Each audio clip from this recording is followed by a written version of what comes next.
Madame, monsieur, bonsoir. Loin de la politique, de l'économie, de la religion, de la culture ou du sport, je vous invite ce soir à parler de la médecine à travers des pathologies dont certaines souffrent souvent sans en être conscients.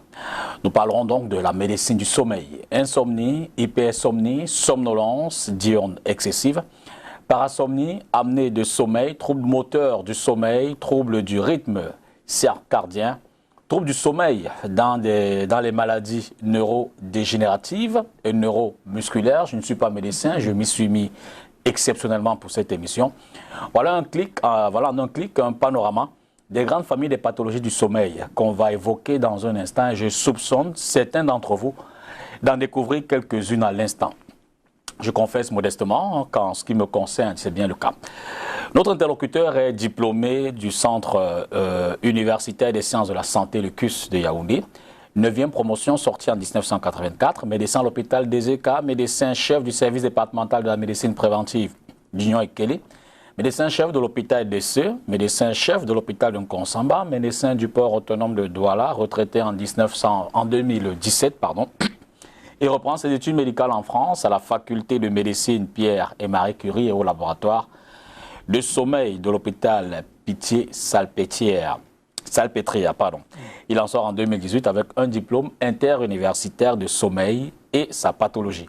Il fonde le laboratoire d'électrophysiologie de sommeil la même année. Docteur Jephté Mbangen-Lobé est notre invité. Bonsoir docteur. Bonsoir. Il est un peu plus de 21h40, 41. Oui. Vous n'avez pas envie de dormir à 7h, hein? Non, je ne dors pas à 7h. Et là, c'est plutôt naturel. C'est naturel. Rien ne vous y... Non, normalement, on ne doit pas dormir à 7h. La porte de sommeil, c'est 23h. Je voudrais me rassurer que vous êtes bien éveillé et que vous n'êtes pas dans une somnolence, une insomnie qui ne dit pas son nom. Non, croyez-moi, je suis bien éveillé. Voilà qui est rassurant. Et je crois que moi aussi, je suis bien debout. Non, absolument. Que vous me rassurez. Oui, tout à fait. alors, vous êtes médecin spécialiste des pathologies du sommeil. Exact. Dans l'architecture, je vais peut-être le dire comme ça, médicale, dans quelle catégorie classe-t-on les pathologies du sommeil? Alors, les pathologies du sommeil sont une spécialité à part. Ok. Oui. C'est une spécialité très écuménique qui prend dans la neurologie, qui prend dans la psychiatrie, qui prend dans la pneumologie, dans l'otorhinolaryngologie, la psychologie, et voilà, et même dans l'endocrinologie. Voilà, et on bâtit comme ça un corps de science, un corps de connaissances qui permettent de comprendre les pathologies du sommeil, et le sommeil naturel et le sommeil pathologique. Alors, quand on est médecin, au départ, comment on fait pour y arriver à, je vais peut-être pas dire à être un expert, mais je veux dire à devenir médecin pour des pathologies de sommeil? Alors, on peut y accéder, on peut être spécialiste. Dans notre formation, par exemple, en France, il y avait beaucoup de pneumologues, des neurologues, des endocrinologues, les psychiatres, les pédiatres. Nous étions environ 300. On peut être spécialiste et puis après on fait un DIU de médecine du sommeil. Comme on peut être généraliste et subir cette formation en médecine du sommeil. Donc, mais il faut être quand même docteur en médecine, au moins. Absolument. Il faut être docteur en médecine au moins pour être admis, n'est-ce pas, dans ce cursus de médecine du sommeil. Voilà. Donc, en France, c'est 1 an. En Belgique, c'est 2 ans. Voilà. Ça ne m'est pas long, mais c'est très difficile. Voilà. Alors vous, pourquoi vous faites ce choix-là? Vous avez eu un cas qui vous a inspiré ou alors c'est par passion? Qu'est-ce qui vous pousse à choisir Voilà. C'est que quand je vais me marier, donc, je trouve que ma belle-mère est insomniaque. Ah, ok. Elle est très, très insomniaque et ça commence à me marquer. Et puis un jour, j'étais donc déjà médecin, chef au port autonome de Douala. Je lis dans un journal comme ça qu'il y a un centre de sommeil à la Pitié-Salpêtrière, on parle de ça. Puis je dis, ça m'intéresse parce que ma belle-mère, elle est insomniaque. Donc je profite d'un voyage à Paris, je vais à la Pitié-Salpêtrière, je demande à voir la grande patronne, le professeur Arnulf, qui accepte de rencontrer un inconnu venant d'Afrique. Et puis je lui dis que je suis intéressé, je veux apprendre la médecine du sommeil. Nous sommes là en 2011. Ok. Et puis il me dit, ok, mais je ne peux pas venir tout de suite parce que je suis encore en responsabilité au port. Donc quand je vais prendre ma retraite, je viendrai. Quand je rentre au Cameroun, je lui écris une lettre, elle répond qu'ok, elle m'attend. Et donc quand je prends ma retraite donc, en janvier 2017, j'ai 60 ans, je relance donc le professeur Anu pour dire, bon, le temps est donc venu pour moi de venir subir une formation. Et c'est comme ça qu'en septembre 2017, je prends le vol pour Paris pour faire la médecine du sommeil. Entre-temps, elle m'a accepté au laboratoire parce que l'une des grandes conditions qui rend la chose difficile, c'est qu'il faut qu'un laboratoire de sommeil vous accepte. Parce que la médecine du sommeil, c'est une médecine de laboratoire. Le laboratoire de l'électrophysiologie du sommeil. On n'étudie pas le sommeil comme ça. Il faut être dans un laboratoire, on vous apprend tous les arcanes de la médecine du sommeil. Et ça, c'est la condition difficile. Et puis après, vous avez des cours théoriques, mais l'essentiel des cours, c'est sur le net. Voilà. Et après, vous avez un examen d'État, enfin un examen interuniversitaire. Nous venions d'environ 30 universités françaises pour nous retrouver à Paris et subir les cours et subir les examens. Le taux d'échec est de l'ordre de 70% pour la première fois. Okay. Alors donc, et moi j'ai passé la première fois. Donc j'étais à 30%. Voilà, donc j'étais dans les 30% qui ont réussi. Alors ça permet de savoir. Au niveau mondial, au niveau africain, au Cameroun, combien environ y a-t-il de médecins? À ma connaissance, je suis seul. J'ai entendu parler d'un autre. Au Cameroun, hein? Au Cameroun. D'accord. Qui m'a dit qu'il a fait la médecine du sommeil. Je ne sais pas s'il a eu le diplôme. Enfin, il n'exerce pas la médecine du sommeil. Mais pour l'instant, je suis seul. En Afrique? En Afrique centrale, tout au moins. Et en Afrique, vous avez une idée? En Afrique, je pense que j'ai vu, pendant que j'étais au laboratoire, une dame qui venait de Dakar, qui avait passé le diplôme un an avant de médecine du sommeil aussi à Paris et qui était rentrée à Dakar. Et maintenant, le CHU de Dakar voulait ouvrir donc un laboratoire de sommeil. Elle était donc revenue, se recycler et nous nous sommes retrouvés au laboratoire. Donc je pense qu'à Dakar, il doit y avoir un début de médecine de sommeil. Je sais aussi qu'il y a beaucoup de pneumologues au Cameroun comme en Côte d'Ivoire qui font un peu dans les apnées de sommeil, mais qui ne sont pas véritablement des médecins de sommeil. Alors, quand vous passez le diplôme en 2017, c'est la 40e... 2018. 2018. Pardon. C'est la 40e promotion. Il y en a déjà... Il y a beaucoup. Ça se fait en France depuis. C'est ici qu'on n'est pas au courant de ça. Mais en France, c'est une médecine notoire. Il y a une centaine de centres de sommeil en France. Donc, ils forment les médecins de sommeil tous les ans. En termes de pourcentage, quelle peut être la part de la population qui est un peu affectée par cette... Au Cameroun? Commençons peut-être par le Cameroun. Bon, au Cameroun, il faut d'abord que la médecine du sommeil soit assise. Absolument. Pour qu'on commence à faire des études épidémiologiques. Bon, donc il n'y a pas de statistiques officielles. Il n'y a pas de statistiques, à ma connaissance. Mais ce que je sais qu'en France, environ 80% des Français ont une forme ou une autre d'insomnie. Oh là là. Donc les gens qui sont concernés par des pathologies du sommeil sont nombreux. Et vous direz qu'ils en sont souvent inconscients? Ici, chez nous, ils sont presque inconscients parce que les malades que je reçois, par exemple, pour les insomnies, viennent à des stades extrêmement avancés. Ils viennent quand ils ont 30 minutes de sommeil par nuit, 1 heure de temps de sommeil par jour.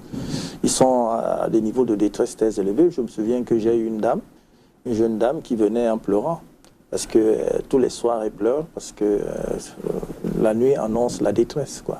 Elle est sûre qu'elle ne va pas dormir, qu'elle va la tourner en rond, donc elle pleure toutes les nuits. Et sur le plan des structures sanitaires, est-ce que notre plateau technique a un dispositif d'accueil laboratoire? Vous en parliez tout à l'heure. Est-ce qu'au Cameroun, on a quand même un cadre en termes de plateau qui permettent aux médecins comme vous de mieux exercer?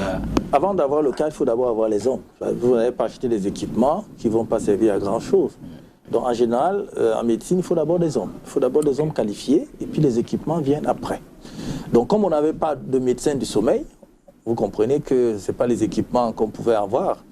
Bon, ceux qui font un peu dans les apnées de sommeil, ils ont ce qu'ils peuvent avoir. Mais un laboratoire de sommeil, c'est d'abord un médecin du sommeil. Donc moi, j'ai mis en place donc, mon laboratoire de sommeil. Je suis à la clinique de l'aéroport, c'est là que j'ai fondé le laboratoire et c'est là que je fais les enregistrements électrophysiologiques du sommeil. Et vous dites que jusqu'à présent, en dehors du médecin que vous êtes devenu, c'était plutôt d'autres spécialisations qui faisaient... Il y avait des médecins, il y en a toujours, qui font un peu, les pneumologues, qui font un peu dans les apnées de sommeil. Okay. Mais les apnées de sommeil, c'est une famille de pathologies dans 6 ou 7 grandes familles de pathologies en médecine du sommeil. Donc c'est quelque chose, c'est déjà quelque chose, mais il y a encore beaucoup d'autres pathologies qui sont gérées dans la médecine du sommeil qui n'étaient pas prises en compte par ceux qui faisaient les apnées de sommeil. Y a-t-il des zones dans le monde ou des pays qui sont plus exposés, ou du moins dont les patients sont plus exposés à ces pathologies-là que d'autres? À vrai dire, à partir du moment où en Afrique, par exemple, il n'y a pas vraiment de structure de sommeil. Je me souviens longtemps, je vais faire un tour au Ghana, j'ai vu quelque part Sleep Center, peut-être que le Ghana avait déjà ça depuis longtemps, mais en Afrique noire francophone, c'est quelque chose qui est extrêmement récent. Donc, est-ce qu'il y a des zones qui sont plus exposées? J'imagine que l'Afrique peut être très exposée parce que les conditions de vie étant difficiles, le stress étant très élevé en Afrique, je pense que les Africains peuvent avoir beaucoup de problèmes de sommeil. Et la température ambiante, chaude, n'est pas aussi favorable à l'endormissement. Tout cela mis ensemble peut donner lieu à pas mal de soucis du point de vue du sommeil. Ces maladies sont-elles héréditaires ou alors y a-t-il des organismes plus prédisposés à avoir ces pathologies que d'autres? Oui, beaucoup de ces maladies sont à la fois environnementales et génétiques. Par exemple, on peut avoir des familles d'insomniaques. Par exemple, dans ma belle famille, ma belle-mère est insomniaque, ses sœurs aussi sont plus ou moins insomniaques. Il y a des familles d'insomniaques. Il y a des familles de somnambules. Vous comprenez? Il y a même une maladie qu'on appelle l'insomnie fatale familiale, qui finit toujours par la mort. Parce que le type ne dort pas pendant longtemps, il ne dort pas au sens absolu, il finit par la mort. Et c'est familial, donc c'est génétique. Voilà, donc ces maladies ont souvent un côté génétique et puis un côté environnemental. Elles ne sont pas contagieuses? Ah non, elles ne sont pas contagieuses. Aucune d'entre elles. Voilà qui est rassurant. Alors, normalement, combien d'heures de sommeil un organisme doit-il avoir en 24 heures dans une journée? Je veux dire, pour être rationnel dans son fonctionnement, pour être, j'ai failli dire équilibré, pour fonctionner dans son temps maximum? C'est une excellente question. Alors, le temps de sommeil normal va de 6 heures à 11 heures. Si on dort moins de 6 heures, on est insomniaque. Ah bon? Et si on dort plus de 11 heures, on est hypersomniaque. Je confesse que je dors difficilement plus de 5 heures. Hein. Voilà. Bon, maintenant, il y a des gens qui dorment moins de 6 heures, mais qui sont équilibrés. D'accord. Qui ne souffrent de rien, qui n'ont pas des troubles cognitifs. C'est-à-dire, dans la journée, ils n'ont pas une mais somnolence. Je peux vous rassurer, mon sommeil, il est excellent. Voilà, il dort moins de 6 heures, voilà. Le sommeil est reposant, il n'a pas de signes, ce que nous appelons les signes cognitifs dans la journée, c'est-à-dire, par exemple, une somnolence diurne, il n'a pas de trouble de la concentration, de trouble de la vigilance, de l'attention, il n'a pas de faillite de mémoire, et donc il est équilibré. Mais quand on dit 6 à 11, on voit le grand nombre. On voit le grand nombre. Donc le temps normal de sommeil, ça va de 6 à 11. Maintenant, on peut avoir un peu moins de 6, mais être normal parce qu'on n'a pas les conséquences. D'accord. On est équilibré. Mais en général, quand on dort moins de 6 heures, ça se répercute dans la journée. On devient somnolent, on devient... on a des pertes de mémoire, on commence à oublier les noms des gens, les noms des choses. On entre dans la chambre, on ne sait pas trop pourquoi on est là, on a oublié, etc. On devient déficitaire de ce côté-là. On a une perte de capacité de concentration, etc. En général. Donc la norme, c'est ça, 6 à 11 heures. Là-dedans, il y a 3 catégories de dormeurs. Il y a les petits dormeurs, 6, 7. Il y a les moyens, 7, 8, 9. Et puis il y a les gros dormeurs, qui ne sont pas malades, ils sont gros dormeurs. C'est-à-dire 10, 11. Mais au-delà, on devient hypersomniaque. Et vous dites que c'est un impact dans la journée de boulot? Comment? Vous dites que c'est un impact forcément. Si on est... Si les canons ne sont pas respectés, si les horaires de sommeil. Oui, bien sûr, si vous avez moins de 6 heures, ça peut vous affecter. Si vous avez plus de 11 heures, ça devient également un souci. Parce qu'il y a vous devenez hypersomniaque et là, c'est une maladie. Il faut soigner. Et par rapport à cela, y a-t-il également peut-être un régime alimentaire pour avoir un sommeil reposant, pour avoir un sommeil qui réponde au créneau que vous venez d'écrire, d'indiquer? Non, bon. C'est juste une discipline de sommeil. Hein. Oui, c'est les normes physiologiques. Hein, c'est comme quand on dit qu'une tension artérielle, c'est 14. Hein, c'est entre 10 et 14. Bon, c'est les normes mondiales. Ce que je vous donne, c'est les normes mondiales. Maintenant, chaque région a son alimentation. Mais on sait aussi que pour avoir un bon sommeil, il ne faut pas trop manger le soir. Il ne faut pas manger trop gras non plus. Et ce sommeil n'a pas d'indication temporelle précise. Je veux dire qu'on peut avoir ces 5 heures de sommeil en journée, comme on peut les avoir de nuit. Alors, quand on dit 6 heures, c'est sommeil de jour et de nuit. D'accord. En fait, c'est dans 24 heures. Dans 24 heures. Il faut avoir minimum 6 heures de sommeil de jour et de nuit. Voilà. Quand on dit 11 heures, c'est pareil. Hein. Voilà. Alors, si vous le voulez bien, parlons un peu des grandes pathologies du sommeil. Oui. Combien y a-t-il environ? 6 ou 7. Les grandes familles. D'accord.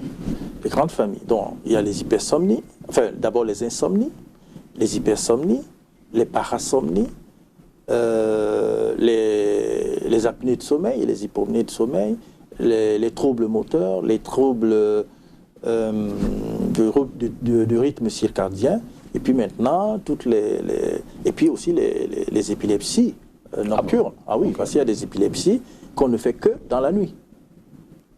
On appelle ça les épilepsies morphéiques, ce n'est que la nuit. Voilà, parce que ce sont les éléments nobles du sommeil qui se transforment en activité épileptique. Donc on ne fait ça que la nuit. Ça aussi, ça participe de la médecine du sommeil. C'est aussi une grande famille de pathologies.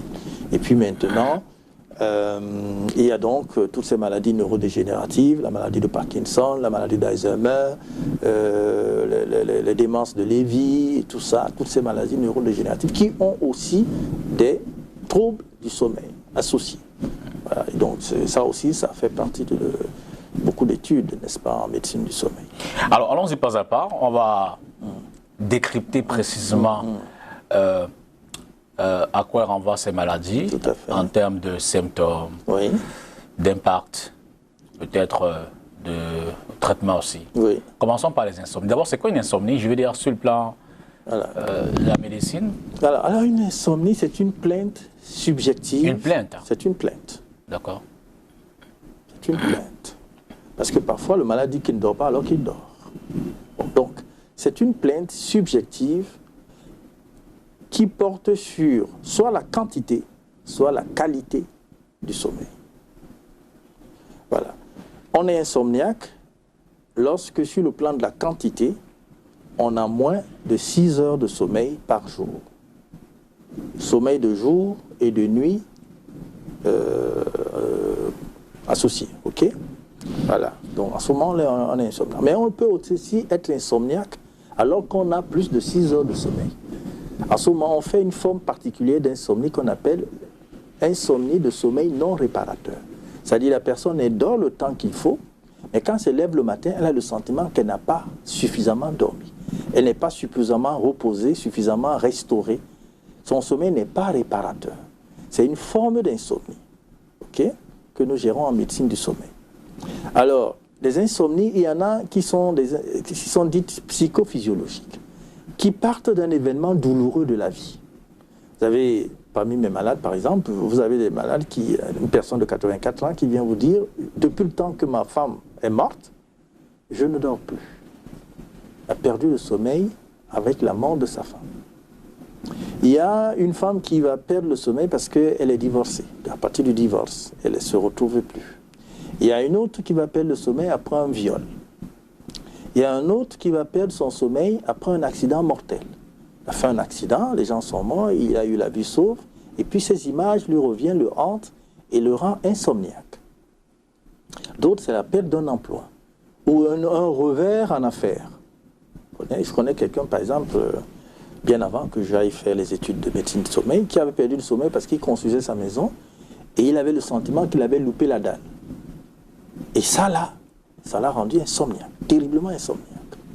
Voilà, donc très souvent, cette insomnie psychophysiologique entraîne donc, enfin, ces événements douloureux vont entraîner donc une insomnie. Parfois aussi, ça peut être un conflit interne, un conflit psychologique. Par exemple, une femme qui est dans un ménage difficile, avec des enfants, peut devenir insomniaque parce que c'est un ménage difficile, le mari est pénible, difficile, mais elle ne sait pas s'il faut rester ou s'il faut partir. Rester difficile, partir difficile. Elle a un conflit intérieur et ce conflit peut la rendre insomniaque. Ok? Donc il y a comme ça, et sans oublier la perte d'un être cher. Un enfant unique, etc., ça rend tellement insomniaque. Alors donc ça, c'est les insomnies psychophysiologiques. Elles ont ceci de particulier que la personne, lorsqu'elle est dans son lit, aux heures de sommeil, perd complètement le sommeil. Elle a un hyper-réveil. Mais quand elle est hors de son lit, hors des heures de sommeil, et ne pensant pas au sommeil, elle s'endort facilement.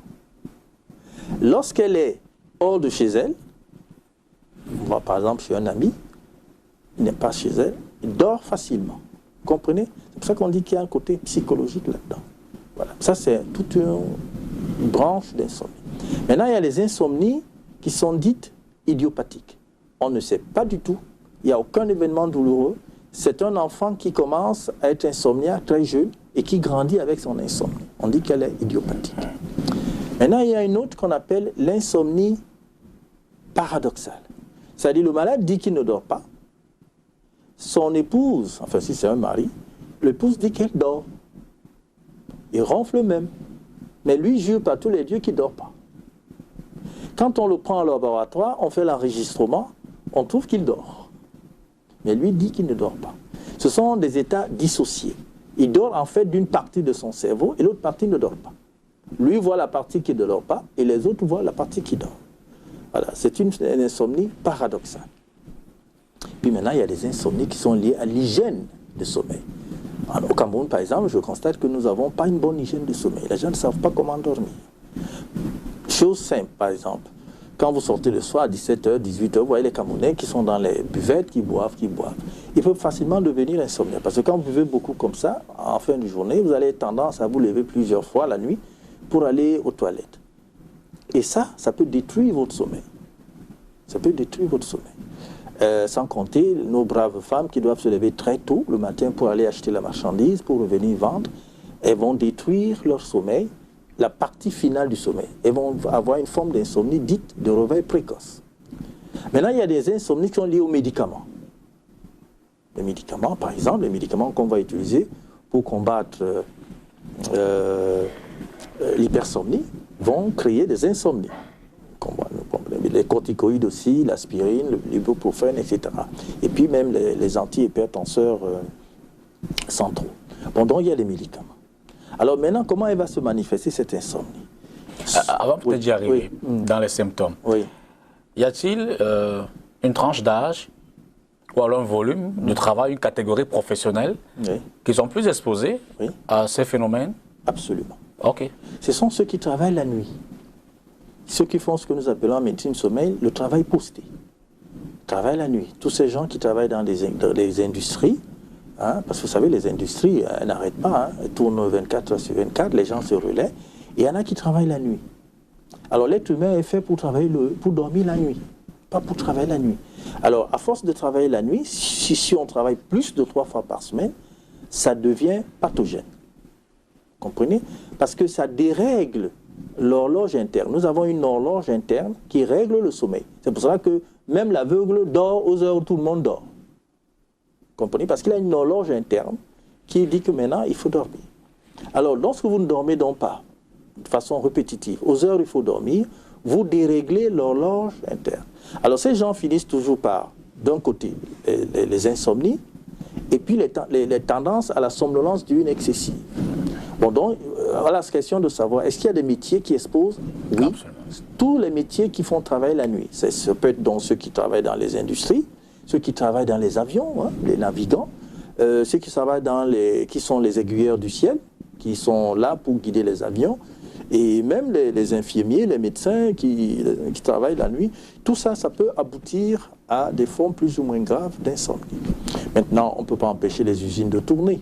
Ça, c'est clair. Donc il faut simplement que les médecins du travail sachent qu'il ne faut pas passer plus de 3 nuits par semaine, n'est-ce pas, à travailler. Et en termes de tranche d'âge? Alors, les tranches d'âge, plus on est âgé, plus on sera sensible, par exemple, au travail posté. Les jeunes vont supporter mieux le travail posté que les gens âgés. Les gens de plus de 50 ans, 60 ans, eux, ils vont supporter un peu moins le travail posté. Le travail posté va leur créer plus de difficultés. Plus vous êtes âgé, plus le travail posté va vous créer des difficultés à l'endormissement. Venons-en aux symptômes. Alors, les symptômes, il y a 4 formes. Donc, je vous ai dit, c'est soit les difficultés d'endormissement, c'est-à-dire la personne va au lit et puis elle ne trouve pas le sommeil. Normalement, quand vous allez au lit, après 30 minutes, vous devez être en train de dormir. Si au-delà de 30 minutes, vous ne trouvez pas le sommeil, il y a là une insomnie. Nous appelons ça une insomnie d'initiation. Vous avez du mal à initier le sommeil. Maintenant, vous pouvez initier ce sommeil, mais dans la nuit, au milieu de la nuit, vous le perdez. Vous vous réveillez. Et puis vous retournez sur votre lit pendant 1 heure, pendant 2 heures. Et puis au petit matin, le sommeil revient. Vous avez donc ce qu'on appelle une insomnie intranuit, une veille intranuit. C'est une difficulté à maintenir le sommeil. C'est une autre forme d'insomnie. Et puis vous avez une 3e forme qui est le réveil précoce. C'est-à-dire vous dormez, vous vous endormez bien, vous gardez bien votre sommeil, mais il finit vite. À 4 heures du matin, vous êtes debout. Normalement, on doit arrêter son sommeil à 6 heures du matin. Si vous l'arrêtez plus tôt, il y a là une forme d'insomnie de réveil précoce. Et puis maintenant, la 4e forme dont je vous ai parlé tout à l'heure, c'est-à-dire l'insomnie de sommeil non réparateur. C'est-à-dire qu'il dort bien, mais le matin, on a l'impression qu'il n'a pas suffisamment dormi, il se réveille avec une fatigue, il se réveille avec des maux de tête, n'est-ce pas? Et pendant la nuit même, il perd la sueur, etc. Voilà, ce sont là une autre forme d'insomnie qu'on appelle l'insomnie de sommeil non réparateur. Voilà les 4 manifestations de l'insomnie. Et dans ce cas-là, comment on répare? Quel est le traitement? Le traitement va varier selon les insomnies. On ne soigne pas un insomniaque de réveil précoce comme on soigne un insomniaque d'initiation. Il y a des médicaments qui sont adaptés à chaque type d'insomnie. Maintenant, les insomnies ont aussi ceci que elles ont des comorbidités. C'est-à-dire que quand on a été insomniaque longtemps, on développe une anxiété et éventuellement une dépression. Donc quand on soigne une insomnie, il faut toujours voir si elle n'a pas déjà causé une anxiété et une dépression. Alors ça va dans les 2 sens. Parfois c'est l'anxiété et la dépression qui créent l'insomnie. Parfois c'est l'insomnie qui crée l'anxiété et la dépression. En tout cas, ces choses vont ensemble. Donc quand vous allez soigner une insomnie, il faut voir s'il y a un syndrome anxio-dépressif qui est en comorbidité. Et il faut le soigner. Sinon, vous ne réussissez pas à soigner l'insomnie. Et ça se mesure en médecine du sommeil. L'anxiété se mesure, la dépression se mesure. Et après ça, on voit que il faut soigner ces 2 choses-là. Sinon, vous n'arrivez pas à faire dormir le malade. Et le traitement peut durer combien de temps? Alors, le traitement, l'idée c'est que les doses doivent être les plus effilées, c'est-à-dire les plus petites, et la période la plus courte, pour amener la personne à retrouver son sommeil et à baisser les doses et à laisser le sommeil naturel reprendre ses droits. Ok? C'est ça l'idéal. Maintenant, chaque malade va avoir sa trajectoire. Certains pourront retrouver facilement leur sommeil naturel, d'autres pourront prendre plus de temps, d'autres même ne pourront jamais retrouver leur sommeil naturel. Ils dépendront des médicaments. Voilà. Ils dépendront indéfiniment. Moi, je leur dis souvent, écoutez, les hypertendus, ils prennent les médicaments toute la vie. Bon, si il s'avère que pour que vous trouviez du sommeil, il faille prendre des médicaments tous les soirs, faites-le. Parce que les autres prennent les médicaments pour autre chose. Évidemment, comme tout produit pharmaceutique, il faut respecter la prescription médicale dans ce cas-là. Oui, tout à fait, il faut respecter. Et puis maintenant, il faut voir si le malade supporte. Parce qu'il y a des effets, ce sont des psychotropes qui ont beaucoup d'effets secondaires. Il faut voir, chaque malade va avoir le médicament qu'il supporte. Vous donnez un médicament à un malade, il supporte très bien, un autre ne supporte pas du tout. Quels peuvent être les effets secondaires? Les effets secondaires, c'est l'endormissement diurne. C'est-à-dire que vous voulez qu'il dorme la nuit, pas le jour. Okay. Mais souvent, les effets l'amènent à dormir le jour. Donc il faut réajuster les doses pour qu'ils dorment plutôt la nuit, pas le jour, qu'ils ne soient pas somnolents. La fatigue, hein, c'est l'un des grands effets secondaires, c'est que ce malade il devient fatigué. D'autres s'en sortent avec des maux de tête, d'autres s'en sortent avec des troubles de l'humeur, etc. Donc, il y a beaucoup d'effets secondaires qui peuvent être subséquents à l'utilisation de ces psychotropes. Alors, pour revenir sur une question précédente concernant les statistiques, vous, depuis que vous exercez, que vous consultez, est-ce que vous pouvez évaluer le nombre de patients? Alors, je suis... ma pratique est très très récente, hein, pour dire le vrai. J'ai commencé à prendre les premiers malades peut-être autour de décembre, donc j'ai peut-être 1 ou 2 mois de pratique. Maintenant, tout ce que j'ai déjà reçu, je pense que 90% c'est les insomnies. C'est les insomnies. J'ai un cas de somnambulisme, je crois 1 ou 2 cas d'hypersomnie, et puis aussi un autre cas d'hallucination avec paralysie de sommeil. Mais la grosse part, c'est les insomnies. Dû à des inquiétudes surtout? Voilà, à des événements douloureux. Donc le pour stress. la plupart. Oui, oui, les événements douloureux. Okay. Ce vieil homme qui vous dit « je ne dors pas depuis le temps que ma femme est décédée, je ne trouve plus de sommeil ». Un autre va vous dire qu'il a perdu son emploi. Un autre va vous dire « on m'a fait travailler pendant 25 ans sans congé. J'ai perdu 12 personnes en un rien de temps. Ma mère est morte. Je n'ai pas pu voir le corps parce que moi-même j'étais malade et opéré. Et ça a été un choc. C'est à partir de là que je n'arrive plus à travailler. Bon, donc le stress professionnel, la perte des êtres chers, les difficultés conjugales, les accidents mortels. Et tout ça, dans ce que j'ai vu, pour le peu que j'ai pratiqué, eh bien, c'est l'insomnie psychophysiologique l'emporte. Alors, sauf à... Si à ajouter quelque chose sur les insomnies, on parlera des hyperinsomnies. Voilà, des hypersomnies. Des hypersomnies, oui. D'accord.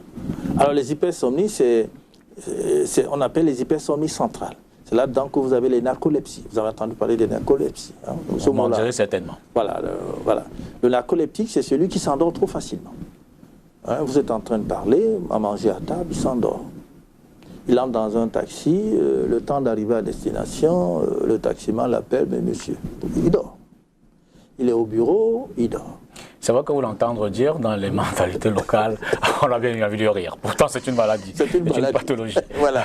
On le taxe d'un homme désordonné qui passe la nuit dans les hôtels ou dans les boîtes de nuit. Alors qu'en fait, réalité, le pauvre est malade. Voilà. Alors, j'ai eu un enfant, un jeune homme comme ça, qui est justement hypersomniaque. Je pense qu'il doit être narcoleptique. Et son problème, c'est que la famille ne comprenait pas. Tout le monde dans la famille était contre lui. Pourquoi il dort? Il doit travailler, il doit aller là, lui, il passe son temps à dormir. Donc il était vraiment incompris de toute sa famille. C'est pour ça que j'ai une mission divine de sensibiliser la société camerounaise à ces pathologies. Pour qu'on comprenne ces malades-là, parce qu'on ne les comprend pas. Le patron trouve qu'il est paresseux, qu'il ne sert à rien. Les assureurs disent qu'ils n'assurent pas ça, parce que ça ne donne pas la mort. Ils n'assurent que les maladies qui donnent la mort. Bref, il y a beaucoup d'incompréhension. Donc il faut que ça évolue. Qu'est-ce qu'on disait là encore? On parlait de l'hypersomnie. Alors, l'hypersomnie, c'est donc celui qui dort plus... Facilement. Plus de 11 heures de temps. Alors, dans cette famille des hypersomnies centrales, on trouve les narcoleptiques. Alors, le narcoleptique, lui, dort très facilement. Il dort à tout moment. Voilà. Il a donc une somnolence diurne excessive. Il passe la journée à dormir. Mais il a un signe particulier, c'est que il fait ce que nous appelons les attaques de sommeil ou les accès de sommeil incoercibles. C'est-à-dire qu'il a dans la journée et aux heures de travail un sommeil profond qui le prend et qui s'impose à lui. On dit que c'est un accès incoercible. Il ne peut pas y échapper. Il va dormir avec des rêves. Comprenez? C'est ça les accès. C'est ça qui caractérise ces hypersomnies centrales. Alors dans le cas des narcoleptiques, c'est la propension à s'endormir trop vite. Et dans le cas des hypersomnies idiopathiques, c'est la difficulté à se réveiller. Ce sont des maladies qui se ressemblent, qui se soignent d'ailleurs de la même manière, mais qui s'expriment un peu différemment. Le narcoleptique s'endort trop vite. L'hypersomniaque idiopathique s'endort peut-être aussi un peu vite, mais il a surtout la caractéristique qu'il a du mal à se réveiller. Donc il a ce qu'on appelle l'ivresse de sommeil. Quand il dort le matin, il faut le secouer, il faut lui verser le lot dessus. Et parfois, les mamans peuvent jeter leurs enfants par terre pour que l'enfant se réveille. Parce qu'ils ont un mal fou à se réveiller. Voilà. Maintenant, dans les narcolepsies, il y a des narcolepsies avec cataplexie, sans cataplexie, avec temps de sommeil normal ou avec qui sont hypersomniaques. Et dans les hypersomnies centrales également, il y a qui ont un temps de sommeil de nuit rallongé et d'autres un temps de sommeil de nuit non rallongé. Bref, ça ce sont des nuances. Mais c'est une grande famille de malades qui se caractérise par la tendance à dormir le jour et à dormir profondément. Et là également, quelles sont les causes?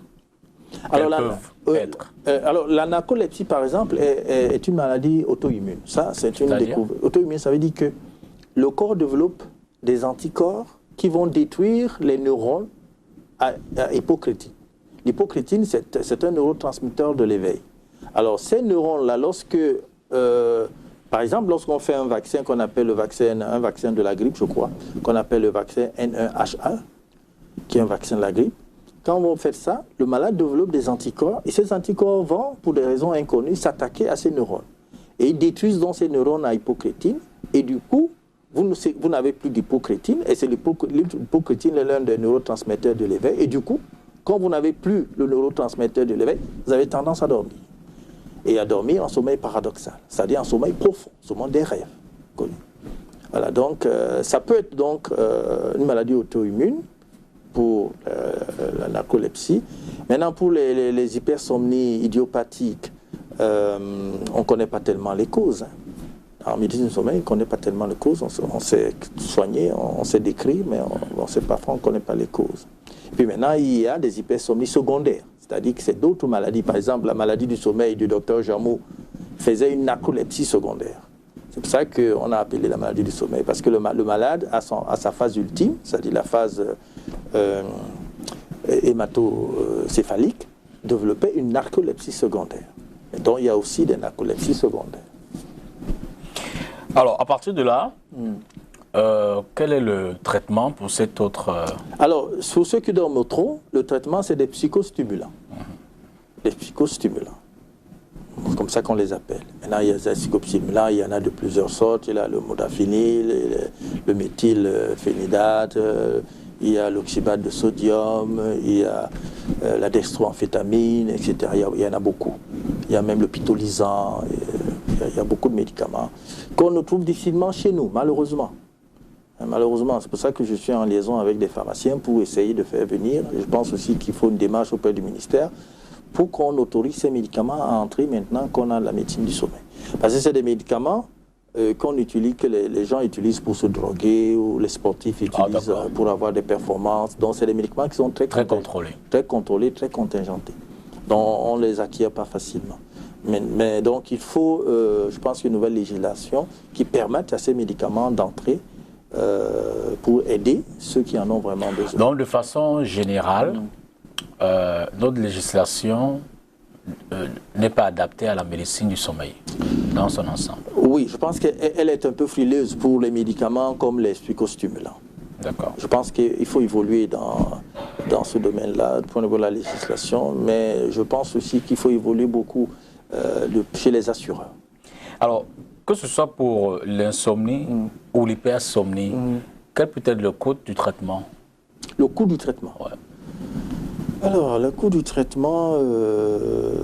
Pas en termes de consultation, je veux dire en termes de traitement des comprimés et tout le reste. Voilà, les médicaments, je ne sais pas trop combien coûtent les médicaments. Mais ça peut être... Ça peut être cher. Hein. Dernièrement, j'ai prescrit du Modiodal, qui est un médicament justement pour ceux qui dorment beaucoup, pour les narcoleptiques, etc. On m'a parlé de 53 000 francs la boîte. Je ne m'attendais pas à ce coût-là. J'ai dû changer pour prendre la Ritaline, qui probablement peut coûter moins cher. Et il n'y a pas de générique sur le marché? Je pense qu'on peut trouver des génériques. C'est parce que très souvent, c'est des médicaments qui sont anciens et donc qui sont génériqués pour la plupart d'entre eux. Alors parlons de la somnolence diurne excessive. À quoi est-ce que cela renvoie-t-il? Ça renvoie donc toujours à la personne qui somnole dans la journée, qui lutte contre le sommeil. Ce n'est pas forcément les accès incoercibles de sommeil. Parce que dans l'accès incoercible de sommeil, on ne lutte pas contre le sommeil, on dort. Mais la somnolence, c'est le type qui est entre le sommeil et l'éveil, qui somnole, qui lutte contre. On dit qu'il pique du nez. Voilà. Parfois, cette somnolence d'une excessive n'est pas une maladie en soi. Il y a une maladie qui cause la somnolence d'une excessive. La plus notoire, c'est l'insomnie. La personne qui dort mal la nuit, qui dort pas assez la nuit, va avoir tendance à dormir le jour. Voilà. Elle ne dort pas le jour parce qu'elle est malade du sommeil de jour, mais elle est malade du sommeil de nuit. Okay. Voilà. Mais ça s'exprime en journée. En journée. Voilà. Celui qui respire mal la nuit, les gens qui font des apnées de sommeil, on va en parler probablement, ils respirent mal et donc ils ne dorment pas vraiment bien. Hein? Ils sont en privation de sommeil. Et quand ils respirent mal comme ça pendant des années, ils accumulent donc cette privation de sommeil, ils accumulent cette dette de sommeil en quelque sorte. Ils arrivent à des somnolences diurnes excessives, qui peuvent s'apparenter à des hypersomnies centrales. C'est-à-dire vous pouvez facilement penser qu'il est narcoleptique ou hypersomniaque alors qu'il n'en est rien. En fait, son problème, c'est qu'il ne respire pas bien la nuit depuis des années. Et qu'il faut simplement l'amener à mieux respirer la nuit et les choses vont se corriger. Vous comprenez? Voilà. Donc, parfois, on est somnolent le jour parce qu'on fait des mouvements anormaux dans la nuit. Voilà. Ou alors parce qu'on fait des parasomnies. Justement, on en a la parasomnie. La parasomnie. De quoi s'agit-il? Alors, la parasomnie, c'est une pathologie très spectaculaire. Voilà un monsieur qui vient me voir, il me dit, mais il y a 15 ans, je dormais la nuit et puis je me suis retrouvé dans la chambre de ma belle-sœur. Alors ma femme a pris ça de la manière la plus scandaleuse. Et puis, il y a quelques semaines, je me suis retrouvé dans le lit de mes enfants, nu. Donc vous voyez une femme qui se lève, qui trouve son mari nu, dans la moustiquaire, dans le lit des enfants. Vous comprenez? C'est ça le somnambulisme. Donc, l'épouse est dans tous ses états. Parce qu'il pense que son mari a adhéré peut-être à des sectes secrètes, à des sociétés secrètes et qu'il fait des choses bizarres. Donc, j'ai fait venir cette femme-là et je lui ai fait lire un livre qui montre que voilà. Là, il dort simplement avec les enfants. Mais si on vous disait qu'il peut aussi sortir et commettre un crime. Parce que dans le livre, on dit qu'il peut sortir de chez lui et aller commettre un crime. Il peut sortir, prendre sa voiture, conduire dans la rue alors qu'il dort. Faire des accidents. Ok? C'est ça le somnambulisme. Alors la parasomnie, c'est un comportement anormal pendant le sommeil. Le plus notoire de ces parasomnies, c'est le somnambulisme. Et dans le somnambulisme, il y a plusieurs types de somnambulisme. Il y a le somnambulisme, ce que nous appelons le sleep driving, c'est-à-dire la personne, elle se lève, elle s'habille, elle ouvre, elle descend les escaliers, elle prend sa voiture, elle fait des accidents, elle peut commettre un crime. C'est le somnambulisme, le sleep driving, ou le somnambulisme à risque. Il y en a d'autres qui se lèvent, qui vont à la cuisine, qui allument le feu, qui prennent des couteaux, qui coupent les choses.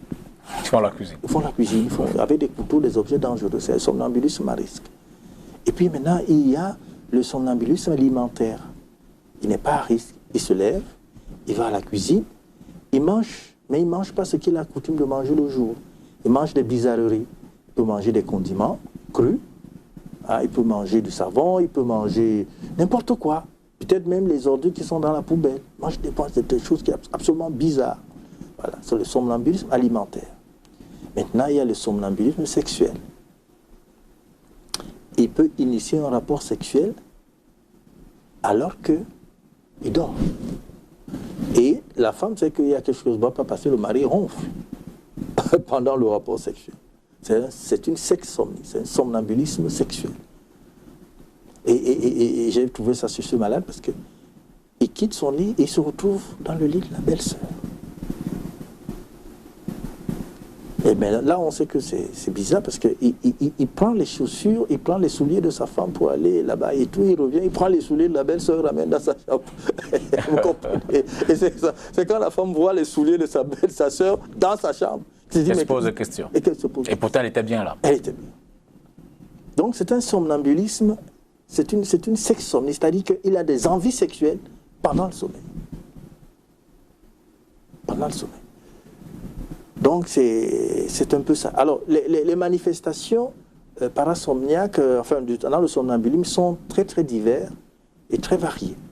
Parfois, c'est l'enfant qui sort de la maison et qui va dans le foie dans les pays européens et qui meurt dans le foie. Parce que même le foie ne le réveille pas. Il meurt dans le foie. Ça veut dire que ce somnambulisme altère complètement la sensibilité au stimulus extérieur. Donc c'est des maladies qui peuvent être très, très, très fatales, le somnambulisme. Alors, à part le somnambulisme, il y a maintenant les terreurs nocturnes. C'est l'enfant, c'est souvent la maladie de l'enfant. Il se lève, l'enfant se réveille, souvent il se met à crier, à pleurer. Il ne faut surtout pas le consoler. Plus vous le consolez, plus il crie.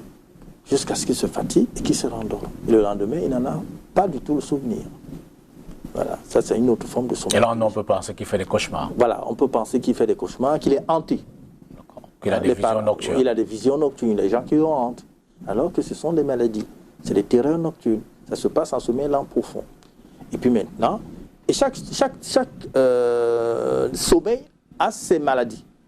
Parce que le sommeil, il y en a 4 ou 5. Hein? Et le sommeil stade 1, le stade 2, le stade 3, le stade 4, et puis le sommeil paradoxal. Et chaque stade a ses parasomnies. Vous comprenez? Bon, maintenant, les éveils confusionnels, c'est toujours le parasomnie, le sommeil lent profond, stade 3 et 4. C'est-à-dire, le malade, il est couché là, et puis il se réveille, il s'assoit. Et il a le regard confus, il regarde les murs, il ne sait pas où il est. Il est totalement confus. Et pourtant, il dort. Et pourtant, il dort, oui, il dort. Et après, il se recouche et il dort. C'est les éveils confusionnels. Ça, c'est les parasomnies du sommeil lent profond. Puis, il y a maintenant ce qu'on appelle le syndrome de recouvrement parasomniaque. C'est-à-dire, il fait le somnambulisme et puis il fait aussi le trouble du comportement sommeil paradoxal. Bref, on pourrait vous parler de ces maladies à l'infini. Mais ce que vous pouvez retenir, c'est que j'ai des comportements totalement anormaux pendant le sommeil. Il y a une qui est très spectaculaire, qui on appelle le trouble du comportement sommeil paradoxal, où le malade lutte sur son lit. Il est dans un rêve violent et il lutte. Quand vous, la personne normale, vous faites un rêve violent, vous luttez dans le rêve. Absolument. Mais en pratique, vous êtes totalement immobile. Très calme, vous dormez. Vous dormez. Et c'est même là où vous dormez le plus calmement possible. Au moment où vous luttez le plus fortement possible. Vous êtes en atonie musculaire. Vous ne bougez pas. Bon. Mais lui, il perd cette atonie. Donc, quand il rêve qu'il lutte, il lutte effectivement. Il donne des coups de poing, il donne des coups de pied, il donne des coups de tête, il se lève le matin avec des contusions, des éraflures, des choses comme ça. Donc, c'est un trouble assez particulier, mais ça se fait en sommeil paradoxal, le sommeil des rêves. Voilà. Et tout ça, comment ça se soigne? Alors, les maladies du sommeil lent profond ont leur traitement. Okay. Alors que les maladies, les parasomnies du sommeil paradoxal ont également leur traitement. Ça ne se soigne pas de la même manière. Chaque maladie il y a des particularités. Et puis maintenant, il y a d'autres parasomnies qui ne sont pas spécifiques à des stades de sommeil. On peut les retrouver à tous les stades de sommeil. Par exemple, les hallucinations. Les hallucinations ou le syndrome de la tête qui explose. C'est-à-dire qu'au moment où la personne s'endort, elle entend comme une explosion dans sa tête. On appelle ça le syndrome de la tête qui explose. C'est une parasomnie, mais qui n'a pas de stade. Ça peut arriver à tous les stades du sommeil. Alors comment on soigne? Il y a des médicaments. Voilà. L'apnée de sommeil. Alors les apnées de sommeil, c'est la personne qui dort et puis sa gorge se referme. À des intervalles réguliers, sa gorge se referme. Soit il ne peut plus prendre de l'air dans ses poumons de façon totale, ou alors il peut prendre, mais c'est diminué de 30% au moins. C'est ça qu'on appelle les apnées de sommeil. En général, ce sont des gens qui ronflent. Okay. Le premier signe, c'est le ronflement. Et on peut étager le ronflement à peu près 3 niveaux. Le premier niveau, c'est celui qui ronfle au niveau de la respiration. C'est-à-dire il ronfle un peu comme il respire. Voilà le volume. Ça ne dérange pas le conjoint. Il y a un autre qui ronfle comme il parle. C'est supportable. Et puis il y a celui qui ronfle plus haut. Comme un moteur. Oui, plus que la parole. Et celui qui ronfle maintenant, on peut même dans un quatrième stade où il ronfle, son conjoint ne peut pas supporter. On entend le ronflement dans les chambres adjacentes. Et là, c'est comme un radiateur. Il devient un réacteur. Un réacteur d'avion. Voilà, un réacteur d'avion. Il ronfle. Alors il dérange tout le monde dans la maison. Et lorsque les ronflements sont donc déjà au-dessus de la parole, ils deviennent préoccupants. Donc tout ronfleur n'est pas malade. Mais tout ronfleur dont le volume de ronflement est au-dessus du volume de la parole, qui commence à déranger le conjoint, ça devient préoccupant. Mais il y a d'autres signes. Le ronfleur qui fait des pauses respiratoires, il ronfle, après il s'arrête. Parfois la femme a l'impression qu'elle va mourir. On le secoue et puis ça reprend. Ces pauses-là sont des mauvais signes, parce que ça montre qu'il fait vraiment des apnées pendant ces pauses-là. Parce que le ronflement, c'est quand l'air passe. Quand l'air ne passe pas, on ne ronfle pas. Voilà, donc. Et puis maintenant, autre signe, celui qui suffoque. Il dort, il ronfle et il suffoque. Il tousse. Il étouffe. Et puis un autre signe, c'est les réveils, les réactions de réveil. C'est-à-dire, il s'étouffe, après il a une réaction de réveil. Alors tous ces signes-là sont des signes avant-coureurs qui montrent qu'on va vers le ronflement pathologique. Et ça doit donc, c'est un ronflement qui doit être évalué en laboratoire. Parce qu'en laboratoire, on va mesurer tout ça, on va compter tout ça. Et on va savoir que, bon, celui-ci, il a déjà un ronflement pathologique, il faut le soigner. Et encore maintenant, je veux vous dire quand même, l'enfant ne doit pas ronfler. D'accord. Autant le ronflement... Quel que soit le cas. Quel que soit le cas. Si un enfant ronfle, il est malade. Le ronflement, c'est l'affaire des adultes. Et s'il ronfle, c'est forcément une maladie, une pathologie du sommeil, non? Oui. Les enfants qui ronflent. Les enfants qui ronflent. C'est une pathologie du sommeil. Et le mécanisme du ronflement de l'enfant est différent de celui de l'adulte. Ok? Il est différent. L'enfant, lui, ronfle parce que le contenant osseux, il y a une inadéquation entre le contenant osseux et le contenu mou. Le contenu, c'est la langue, les amygdales, les végétations adénoïdiennes. Alors, lorsque soit le contenu est petit, le contenant est petit, soit lorsque le contenu est grand, ça amène l'enfant à ronfler. Très souvent, ils ronflent parce qu'ils ont des grosses amygdales. Voilà. Donc, mais le ronflement chez l'enfant, c'est ce que je veux que la population retienne, est nécessairement pathologique. Maintenant, le ronflement chez l'adulte n'est pas nécessairement pathologique. Okay. Chez un adulte, un ronflement non pathologique, si je peux le dire comme ça, peut s'expliquer comment? C'est dû à quoi? Alors, le ronflement, c'est la vibration des parties molles du pharynx et du voile de palais. C'est-à-dire, le pharynx, c'est la gorge, quoi. Absolument. Quand ça vibre au passage de l'air. Et le voile du palais, c'est-à-dire la partie haute. Quand ça vibre, ces parties molles vibrent, c'est ça qui crée le ronflement. Qu'il faut distinguer, parce qu'il y a d'autres ronflements qui ne sont pas des ronflements classiques et qui sont nécessairement pathologiques. On appelle ça les catatrémies. Ça se différencie à quoi? Au son. Oui, au son. Oui, oui. Le stridor, par exemple, c'est un ronflement qui est aigu et qui n'est pas lié à la vibration du pharynx, mais du larynx, et qui est nécessairement pathologique. Et puis lui, il a la spécificité qu'il peut passer le jour. C'est-à-dire on peut avoir son stridor la nuit et à un moment donné, il évolue vers le jour. Commence à ronfler en quelque sorte le jour. Et puis les catatrémies. Alors le stridor, c'est quand on inspire que ça ronfle et le catatrémie quand on expire. Et quand vous recevez les patients, ils réussissent à bien faire cette distinction de son Alors il faut toujours écouter le conjoint. En médecine sommeil, en fait, le conjoint est le facteur. Je veux dire, à la limite, c'est le conjoint qu'on consulte. Voilà. Pourtant, c'est l'autre qui est malade. Voilà. Le conjoint, on ne fait pas la bonne médecine sommeil sans conjoint. Le conjoint a beaucoup à dire, puisque c'est dans le sommeil.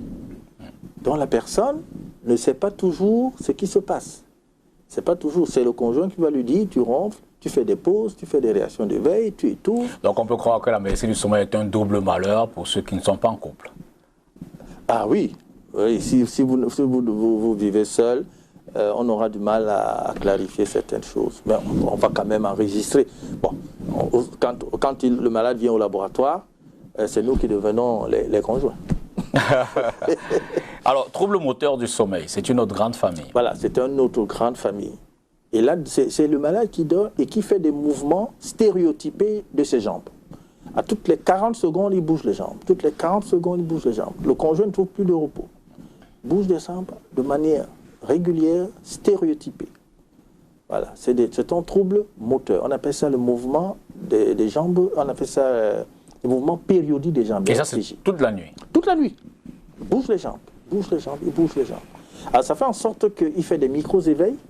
Et le matin, il a l'impression qu'il n'a pas suffisamment dormi. Parce que le fait de bouger les jambes, ça lui crée des micro-éveils. Les micro-éveils, c'est des éveils dont le malade, le dormeur ne se rend pas compte. Ils durent de 3 secondes à 15 secondes. On ne s'en rend pas compte du tout. Mais lorsque vous bougez comme ça tout le temps, vous créez ces micro-éveils. Et lorsque vous en avez plus de 20 par heure, ça se traduit par un sommeil non réparateur. Donc, au laboratoire, on va donc objectiver ces mouvements de jambes par des capteurs qu'on met au niveau des jambes et on va les compter. Il devient pathologique lorsqu'il y en a plus de 15. S'il y a plus de 15 mouvements de jambes par heure, ils deviennent pathologiques. Et il y a une maladie qui donne ça, c'est le syndrome des jambes sans repos. Vous savez, des gens qui ont, pendant la journée, l'impression qu'il y a des fourmis dans les jambes. Ça fourmille, ils ont des sentiments désagréables dans les jambes. Tels qu'ils sont obligés de bouger les jambes sans arrêt pour trouver un peu de soulagement. S'ils sont calmes, ça fourmille, il a des sensations désagréables. Il faut absolument qu'ils bougent les jambes pour trouver du repos. Et ces gens-là vont donc, pour la plupart d'entre eux, faire les mouvements périodiques des jambes, c'est-à-dire avoir ces jambes qui bougent sans arrêt. Et ils vont faire aussi des insomnies, parce que quand ils se couchent, il bouge les jambes tout le temps et il a du mal à trouver de sommeil. Et même s'il en trouve, s'il se réveille la nuit, il a du mal à se rendormir. Donc il va faire aussi une insomnie de maintien. Okay? Voilà, ça c'est toute une autre famille de maladies. C'est là-dedans aussi qu'on voit par exemple des rythmies. Vous avez cet enfant qui bouge, qui cogne la tête toute la nuit. Ça impressionne beaucoup les parents. On appelle ça des rythmies. Ou alors il roule la tête.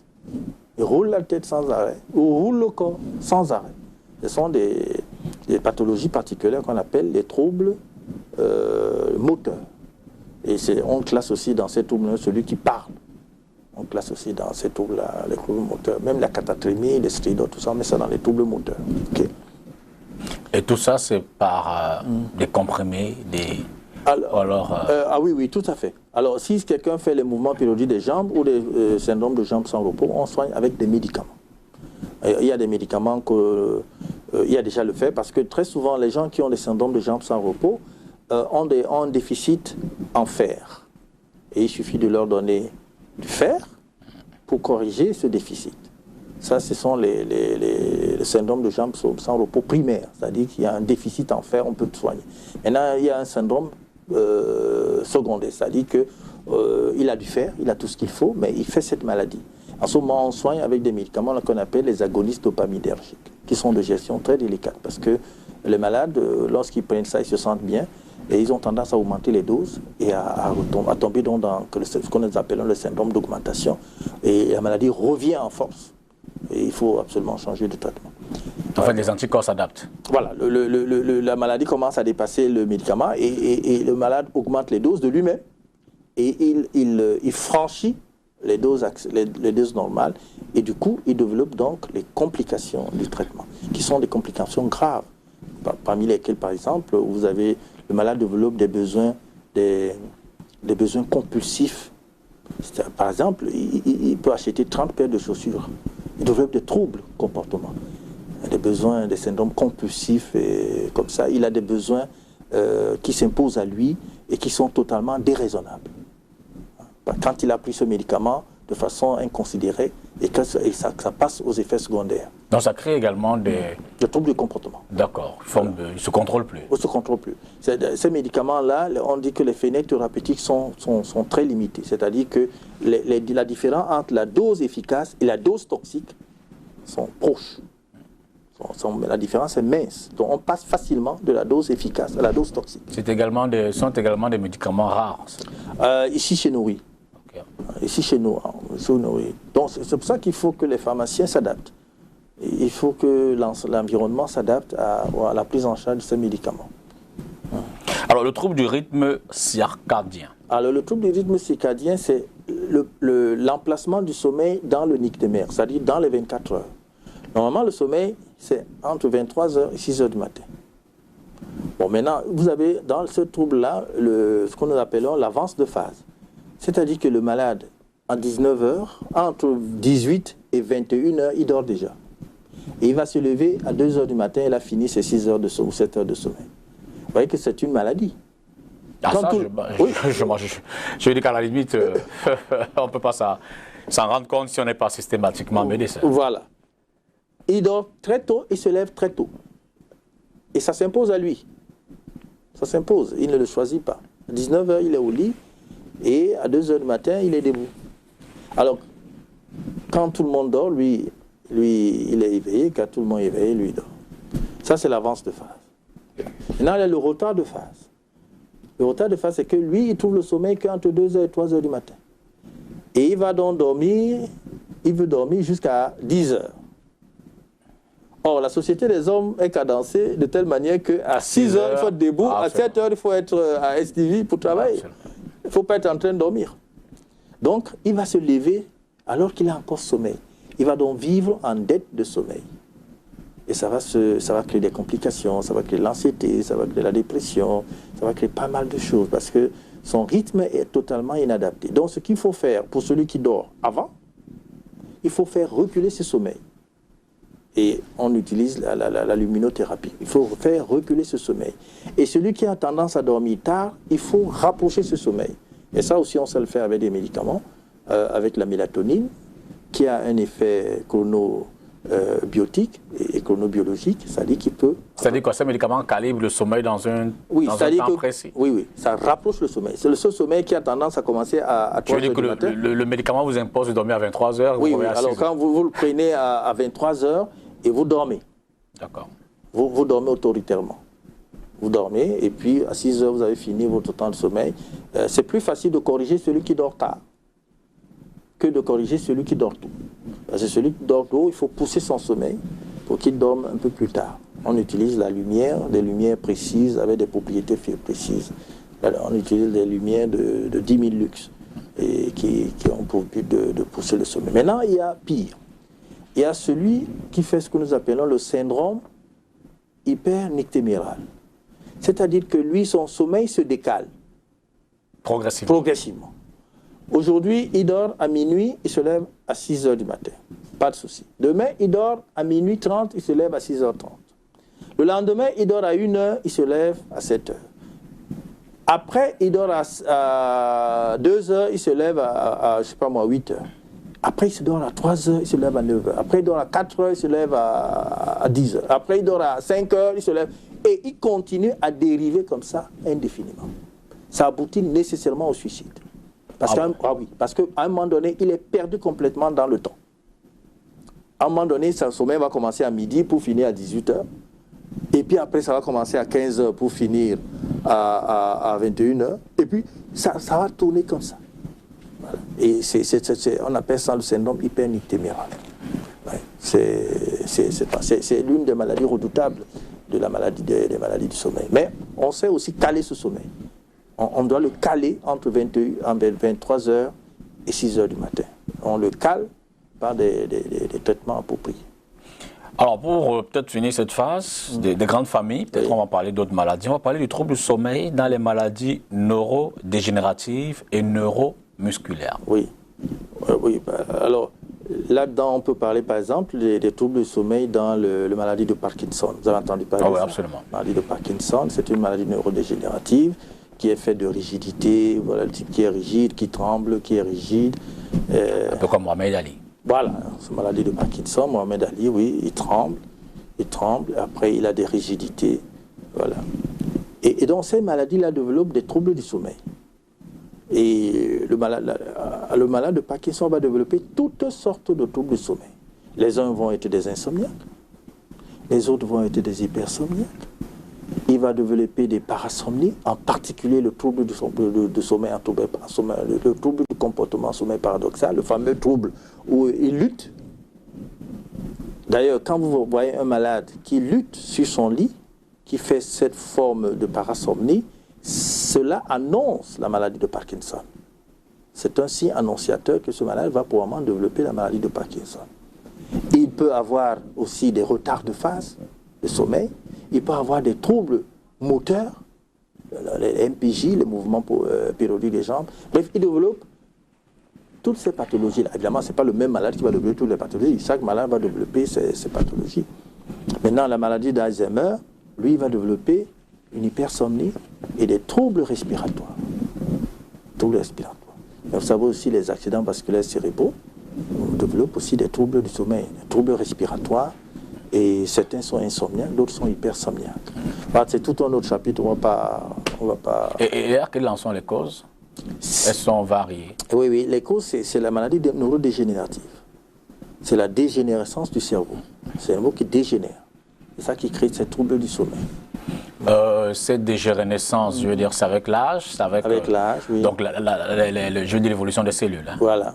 L'âge, vous savez, avec l'âge, le phénomène qui se passe, c'est qu'il y a un remaniement du cerveau. Okay. L'homme qui vieillit perd des neurones. Il perd des neurones. Ouais, il y a donc, et ça veut dire qu'elles sont systématiquement... Elles sont automatiques? Plus vous prenez de l'âge, plus ces maladies... Non, si vous n'avez pas les maladies neurodégénératives, c'est pas... Bon, il y a des troubles du sommeil qui sont liés à l'âge. Par exemple, lorsqu'on sait que lorsqu'on vieillit, on a tendance à dormir tôt. On fait ce qu'on appelle... on devient une avance de phase, une avance physiologique, pas vraiment pathologique. L'homme qui vieillit a tendance à dormir tôt et à se lever tôt. Bon.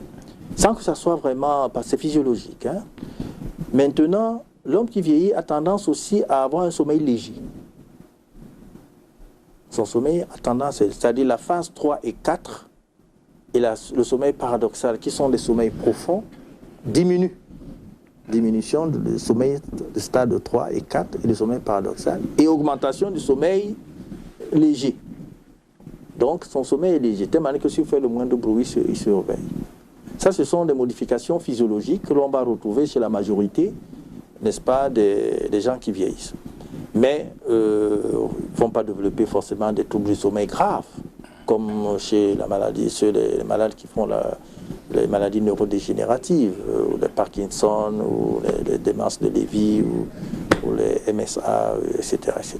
Non. Alors j'ai pu observer tout à l'heure, on l'a dit à l'entrée de l'émission, qu'en l'absence des médecins du sommeil, il y a d'autres spécialistes qui, jusqu'à présent, essayaient de s'occuper de ces pathologies-là. Oui, comment ça s'explique, les psychologues et tout le reste? Alors, vous savez, la nature a horreur du vide. Absolument. Je veux dire que chacun parce que dans la plupart des cas, j'y ai vu un besoin d'accompagnement psychologique. Oui.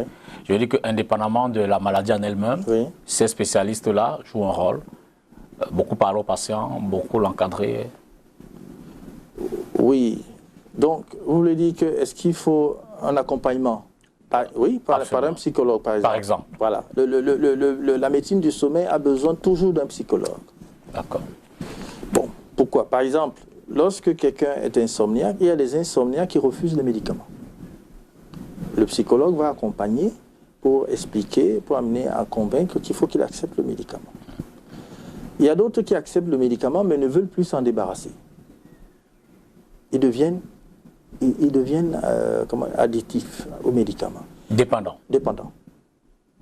Ils ont peur de quitter, d'abandonner son médicament. Parce que dès qu'il ne prend plus son médicament, il a un doute qui s'installe sur son sommeil.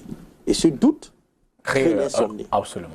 Quand la nuit arrive, est-ce que je vais dormir maintenant que je n'ai plus mon médicament? Est-ce que je vais dormir? Je vais dormir. Ça devient notre problème. On appelle ça l'anxiété de performance.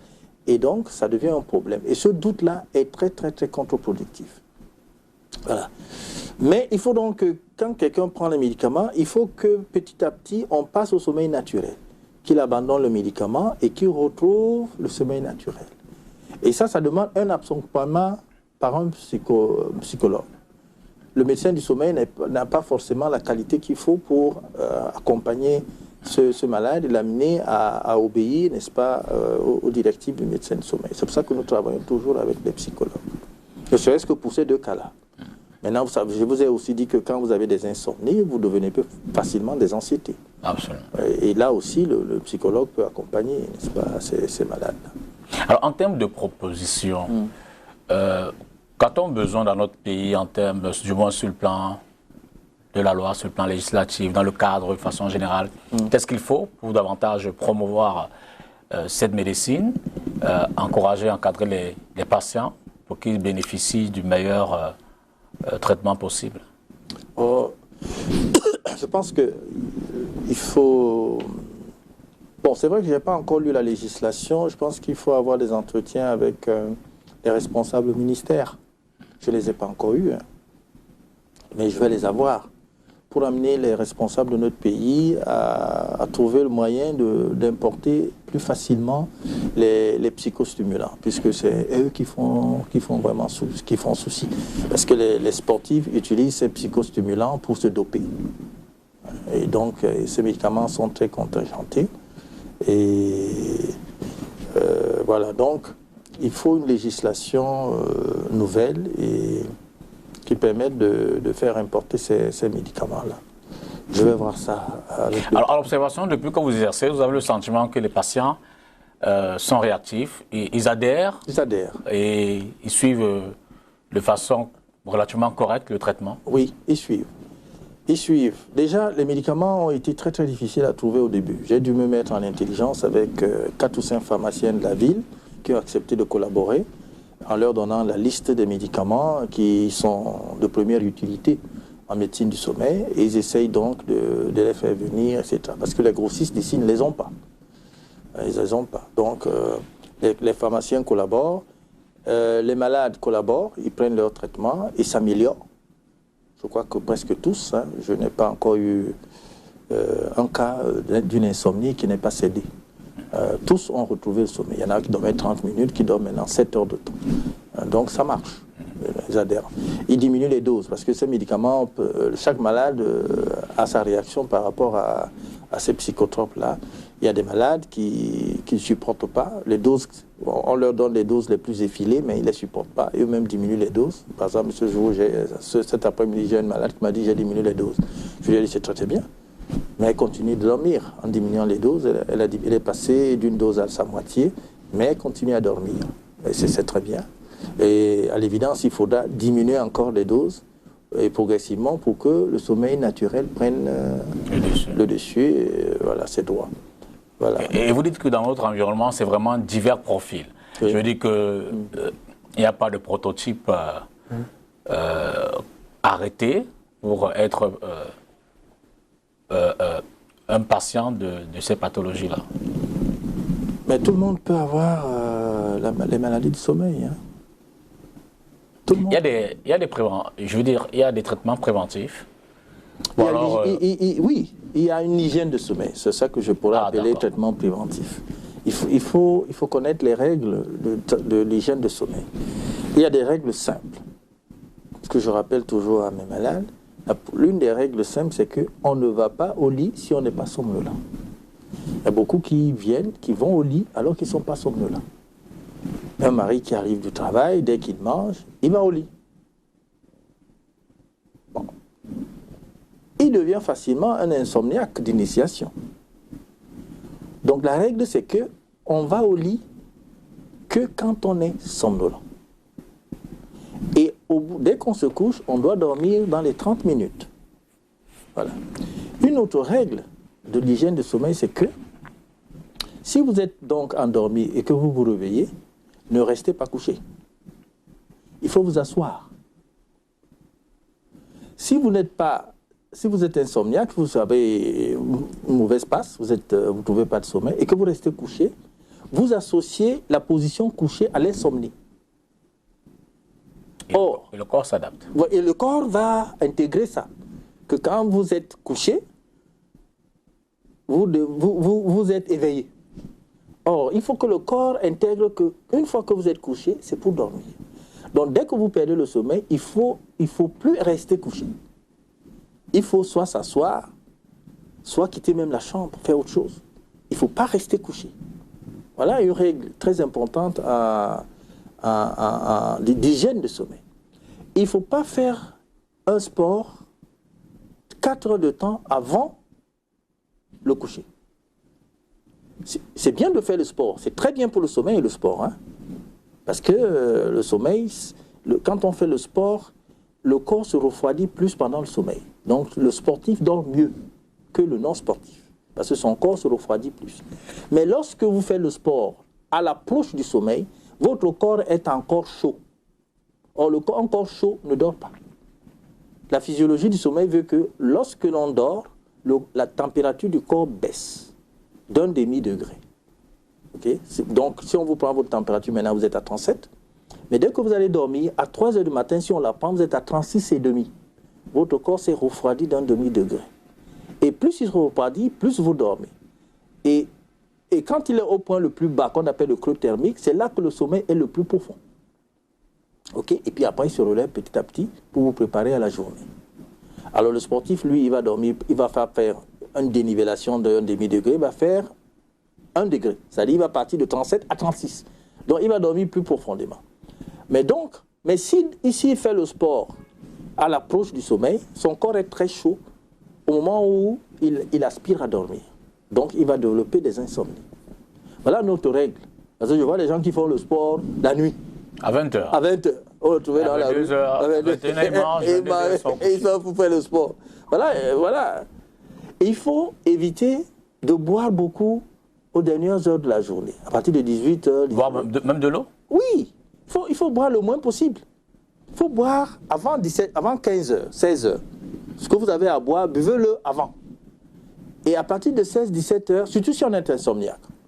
Parce que mon problème, c'est quand on est insomniaque. Vous pouvez faire tout ce que vous voulez. Si vous dormez, nous sommes des amis. Mais à partir du moment où vous ne dormez plus, il faut faire maintenant très attention à ces détails-là. Donc, à partir de 16h, vous ne buvez plus, ou très peu. Et vous avez donc le temps d'éliminer cette eau. Et à partir de 23h, vous dormez et vous avez éliminé toute l'eau. Il faut passer aussi faire pipi avant d'aller vous coucher. Ça permet donc d'éviter de se lever pour aller aux toilettes. Parce que l'insomniaque, quand il se relève pour aller aux toilettes, quand il revient, il a du mal à retrouver le sommeil. Et à combien de plus forte raison s'il doit se lever 2, 3, 4 fois dans la nuit. Il détruit complètement le sommeil. Donc l'hygiène du sommeil veut qu'il faut boire le moins possible le soir. Pour boire dans la journée, boire très peu le soir, aller aux toilettes avant de gagner le lit, pour ne pas impacter, n'est-ce pas, pour ne pas détruire en quelque sorte ce sommeil fragile. Alors dans le traitement, est-on obligé de passer par des comprimés, ou alors n'y a-t-il pas par exemple cette méthode-là que vous suggérez à vos patients pour se remettre? Voilà, on peut soigner l'insomnie sans passer par le traitement, mais pas toutes les insomnies quand même. Hein. Nous avons ce qu'on appelle les TCC, le traitement cognitivo-comportemental. C'est-à-dire que c'est une éducation. On éduque le malade, on lui donne une hygiène de sommeil et il y a une technique qu'on appelle la technique des restrictions de sommeil. C'est-à-dire qu'on va lui dire, on va lui imposer 5 heures de sommeil, on va lui dire, bon, vous ne dormez pas, vous n'allez pas au lit avant 2 heures du matin, pour vous réveiller à 6 heures, par exemple. Et même s'il a sommeil, il va attendre. Et à 2 heures du matin, donc, il s'endort, il se lève à 6 heures du matin. Et si on réussit à le faire dormir dans cet intervalle-là, on commence maintenant, au lieu de 2 heures, on lui dit, bon, vous allez aller au lit à 1h30 ou à 1h45. Et on mesure tout ça, et puis petit à petit, on va élargir, et il pourra donc retrouver un sommeil acceptable sans passer par les médicaments. C'est les techniques les traitements cognitivo-comportemental avec restriction de sommeil. Mais ça, c'est jouable si l'insomnie n'est pas trop sévère. Si vous avez quelqu'un qui dort 30 minutes par nuit, vous n'allez pas lui appliquer les techniques de restriction de sommeil. Ça ne peut pas résoudre son problème. Il faudra passer nécessairement par un traitement médicamenteux dans un premier temps, et puis ajouter à ça l'hygiène de sommeil, et puis petit à petit réduire les doses et le faire passer progressivement, si cela est possible, à un sommeil naturel. Mais l'objectif est d'arriver au sommeil naturel.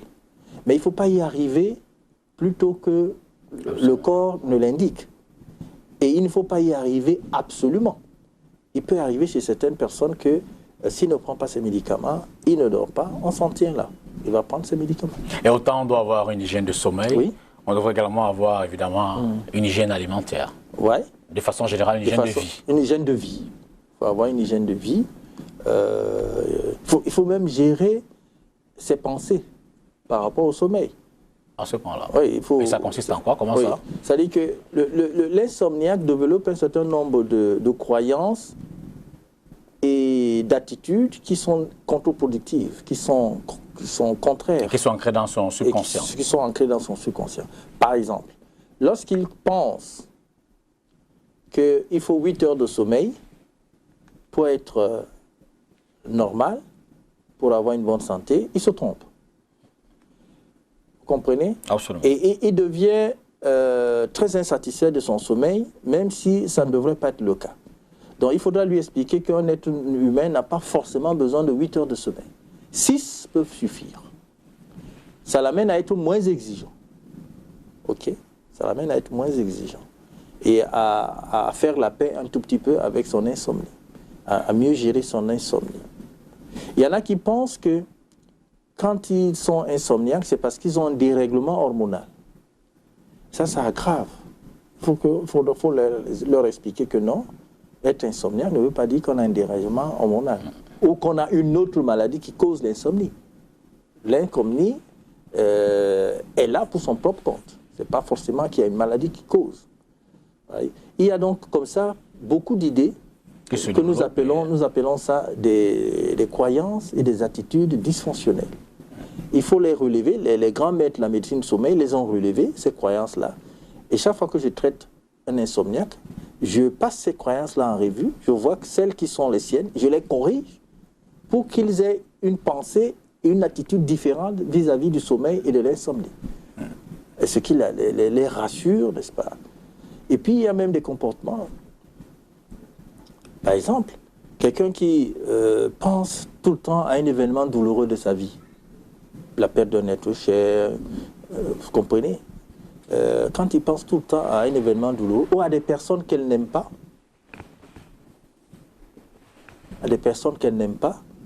des conflits, pense tout le temps à ces conflits, à son stress professionnel et tout ça, ces gens-là peuvent facilement devenir des insomniaques. Alors pour finir, oui. Vous dites qu'il faut un minimum de 6 heures, oui. un maximum de 11 heures oui. de sommeil. Oui. Ce sont des périodes continues, ou alors ça peut être séquencé. 2 heures comment ça s'appelle, de sieste, 4 heures de sommeil. Oui. Comment ça se fait? Alors, 6 heures de sommeil de jour et de nuit. Si vous donnez 4 heures dans la nuit et que vous dormez 2 heures dans la journée, ça vous fait 6 heures. D'accord. Maintenant, est-ce que la vie de tous les jours vous permet de dormir 2 heures de temps dans la journée? Je n'en sais rien. Ok. Dans tous les cas, ce n'est pas une exigence continue. Voilà. Il faut avoir 6 heures de sommeil. Il faut avoir 6 heures. Mais le sommeil de nuit doit être continu. D'accord. Le sommeil de nuit doit être continu. Vous ne pouvez pas dormir de midi, de 23 heures à 1 heure du matin, et puis vous dormez encore de 4 heures à 6 heures du matin. Ce n'est pas continu, donc c'est problématique. On appelle ça une veille intra-sommeil. Docteur Jephté Mbangelo, merci. Merci, ça a été un plaisir. Bonne nuit. Au revoir, merci. Et je ne sais pas si je vous souhaite bon sommeil aussi. Vous dormez tranquillement? Oui, moi vous n'êtes pas influencé par toutes ces rencontres que vous faites? Je suis un petit dormeur. Vous n'avez pas de retour? Je suis un petit dormeur, je dors 6 heures. Moi je dors 5 heures. Oui, mais vous, je pense qu'il vous faut un peu d'hygiène. Il faut que vous dormiez vos 6 heures. Je fais minuit, 5 heures du matin tous les jours. Ouais. En général. Sauf le mardi et le jeudi parce que je suis obligé de traîner. Ah, d'accord. Difficile pour moi de dormir après 5 heures du matin. Oui. J'espère que je ne viendrai pas en consultation, je ne suis pas malade. Non, si vous supportez bien, ça va. D'accord. Dans tous les cas, je demanderai à ma voisine de lit. Merci, docteur. D'accord, merci. Vraiment, merci. J'espère que les téléspectateurs en ont profité. Oui, j'espère. Et j'espère que vous vous battrez pour que peut-être qu'on encourage davantage au niveau du ministère des institutions que ces pathologies soient prises en compte et que les Camerounais en bénéficient pour en souffrir moins. Tout à fait. Tout à fait. Merci à vous, madame, messieurs, d'avoir suivi cette émission. Évidemment, pas régulière.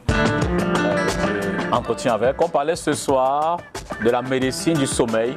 On espère que certains d'entre vous ont trouvé un début de traitement et de soulagement s'ils en sont des patients. Bonsoir et à jeudi prochain pour une autre édition d'Entretien avec.